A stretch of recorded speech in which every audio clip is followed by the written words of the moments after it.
السلام علیکم دوستوں، welcome back to our channel find Urdu. Evacuation کا مطلب ہے کسی جگہ کو خالی کرنا۔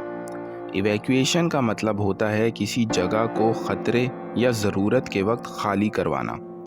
یہ اکثر تب ہوتا ہے جب کسی ایریا میں ارتھکویک، فلڈ یا کسی اور ایمرجنسی کا خطرہ ہو۔ مثال کے طور پر ایک اسکول کی ایویکویشن تب ہوتی ہے جب فائر ڈرل پریکٹس کی جائے۔ اس کا تعلق لوگوں کی سیفٹی اور سیکیورٹی سے ہوتا ہے۔ فار ایگزامپل، بارش کے باوجود ندی کے آس پاس کے لوگوں کی ایویکویشن کی گئی۔ The evacuation of the building was completed in record time۔ Building کو خالی کرنے کا عمل ریکارڈ وقت میں مکمل ہوا۔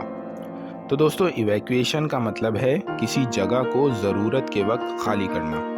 امید ہے اب آپ کو ایویکویشن کا مطلب سمجھ میں آ گیا ہوگا۔ ملتے ہیں نیکسٹ ویڈیو میں۔ شکریہ۔